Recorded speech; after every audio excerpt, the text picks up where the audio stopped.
What is the most important tool that you have as a software engineer, as a leader? I want you to think about this question and keep in mind what your answer is. And we'll come back to it in a minute.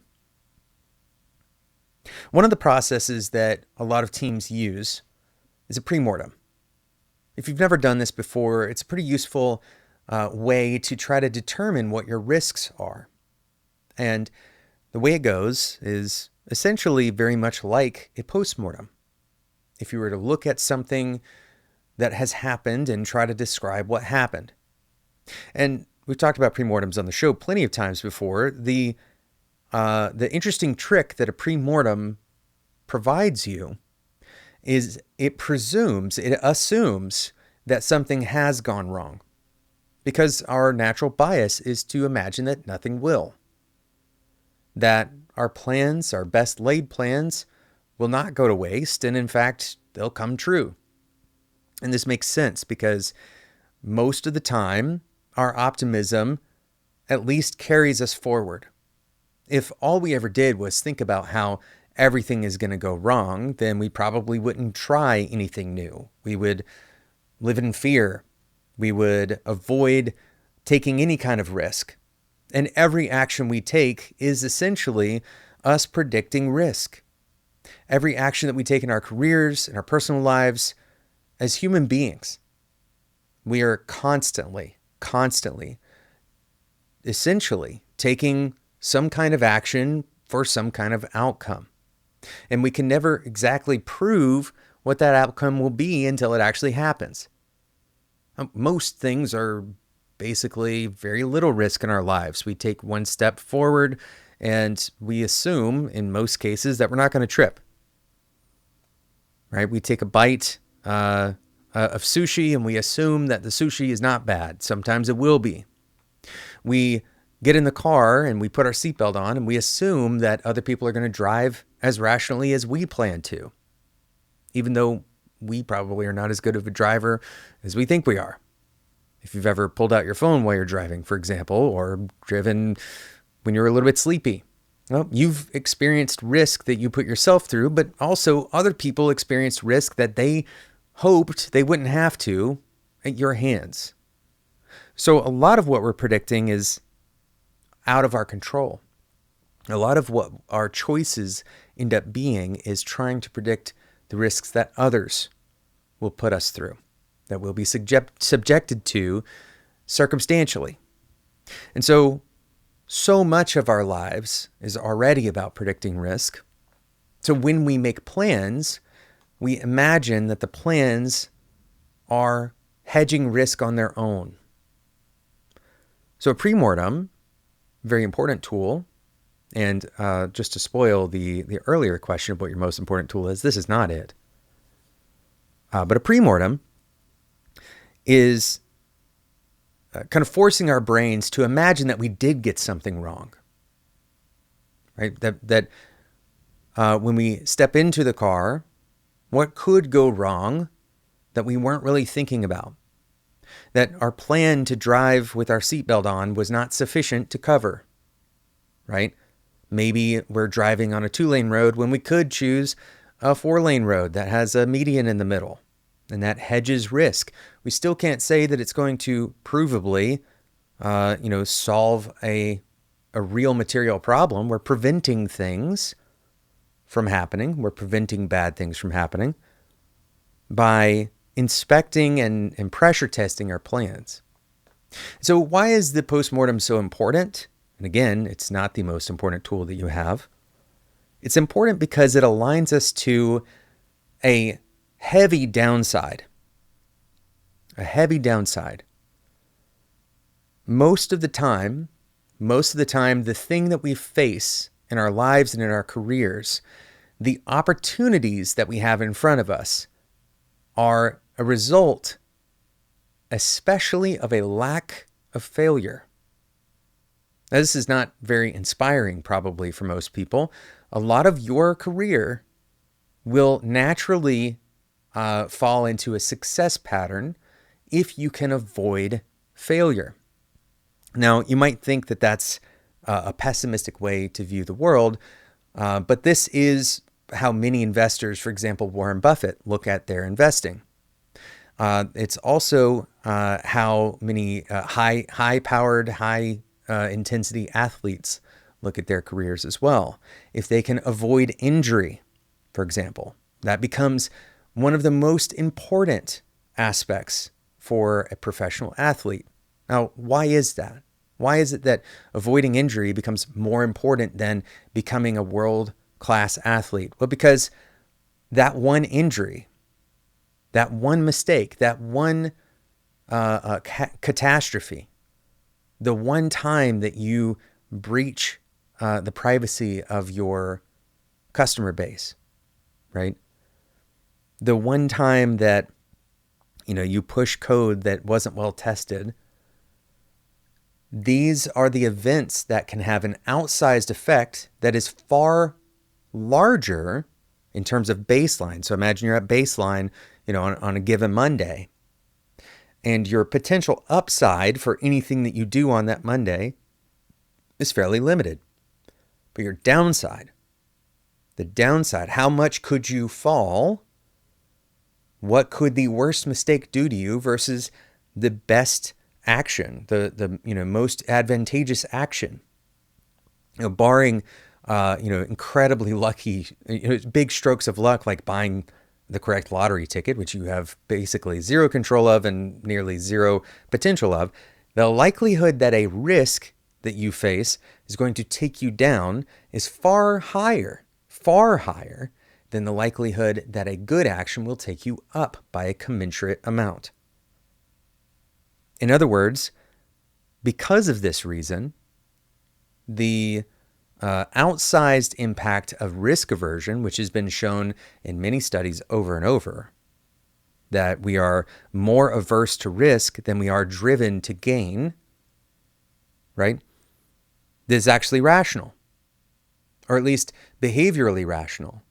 Because the likelihood that we're going to experience a risky event, a negative event that will have a large impact on us, right? The likelihood, the utility function here, likelihood times impact, right? The likelihood, let's say, is, 10%, 1 in 10 days. Hopefully it's not that high, but even if it's 1%, 1 in 100 days, 1 in 100 days, you're going to experience an adverse event if given that you do nothing at all to prevent it, 1 in 100 days, that could end in you losing your job. It could end in you, losing $1 million for your company, right? Now, exactly what that downside is dependent entirely on your situation. It's dependent on your career. It's dependent on where you are, and what that event is. But there are far more events in that category than there are events that would cause a commensurate gain. In other words, if you're talking about losing your job, then the commensurate gain would be doubling your salary, right? This is and perhaps even more, because in the job loss scenario, now you have to go and look for a new job. Not only are you totally out of income, but you also have to look for a new job. So the likely commensurate gain, how many actions could you take to double your salary? Very, very few actions, right? So what does this mean? Why are we going through this? This means that risk is an incredibly important thing to pay attention to. In fact, it might be the most important thing to pay attention to. The most important thing. So, of course, a lot of our jobs, a lot of our lives are about limiting the likelihood of risk, right? That we add testing, we try to provide some kind of backstops, we provide ourselves insurance. We have all of these things to avoid an outsized downside. But there's another tool in your tool belt that can help you deal with the reality of a bad event. You can never fully prevent a bad event, right? You can never actually be 100% certain that something bad won't happen. So what other mitigating factor can we introduce? If we've tried to reduce the likelihood, but there still is the possibility, many of you who have had a layoff know this is true. You work on your career, you try your best, you do a good job, you show up every day, you're reliable, you are growing your talent, you're growing your skill, and then you get laid off. It's a negative event that you tried to mitigate, and it still happened. It still happened. So what do you do? What do you do in this scenario? Or not necessarily in the post-event scenario, but all the time, the most important tool in your tool belt, the most important tool is your relationships with other human beings. It's that simple. It is that simple. Your relationship with other human beings is your best safety net to deal with risk in your life, to deal with risk in your career. If you invest in relationships, regardless of what your current risk profile is, your relationships will pay you back forever. Now, when I say invest in relationships, I want to be very clear about something. Relationships with other people requires reality. It requires truth. It requires you to actually develop a care and an empathy for that person. If all you're doing is performing the relationship, if all you're doing is learning somebody's name because you know it's important for you so that you avoid risk in the future because you know somebody's name, then because we are social animals, because we've developed the critical skill of being able to see through other people, we've developed the ability to understand whether somebody's being genuine or not. If you are performing this, unless you are incredibly good or potentially sociopathic, people will know. People will know that you're not actually developing a relationship with them. This starts with a sense of curiosity, and it starts with developing an understanding that we have a shared experience as human beings. Now, this is a software engineering show or centric show. We talk about technology, we talk about AI, we talk about all this stuff that surrounds the human experience. If you lose your job, if you screw up production, right? If you hire poorly, if you end up going into a difficult job that you're not able to bridge the gap, whatever the negative event is, you are better off if you have good relationships to fall back on. If you have good relationships with your customers, with your coworkers, with your teammates, with your consuming teammates, the other teams who use your services, the people who are on call, the support services that you use, all of these people are relationships. All of them are relationships. And so much about what we try to do in our jobs, so much about what we try to do with other people is centered and kind of pivots on relationships. The ability to motivate another person, for example, as a manager, the ability to motivate another person.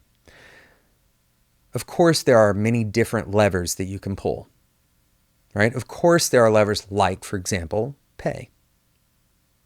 If you were to pay somebody a significant amount of money, then that gives them a higher motivation to do something, right? So there's a utility function that you might run if you are thinking about how can I do this in the most efficient way. There's a utility function that you might run that says, okay, how much is my time worth that I would have to invest in a relationship versus the pay that I would have to give this person to substitute for a relationship. What's interesting is the compounding value of relationships lasts. The time you spend now compounds over time in the future versus the pay that you give now is gone immediately.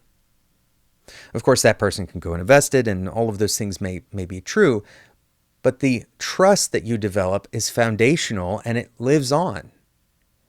It's like an asset. So if you're purely looking at things through an analytical investment portfolio perspective, the assets you build through relationship development are an investment in something rather than a spend on something. If you're just paying someone in order to get their loyalty, for example, you're probably going to eventually find the end of that road. In fact, is almost certain. Plenty of studies have come out showing that compensation has a roll-off effect. In other words, there's a certain number at which that pay doesn't increase your satisfaction with life. There's a certain, and we see this in the extremes, right? We see people who are uber rich, ultra rich people who are not yet satisfied, or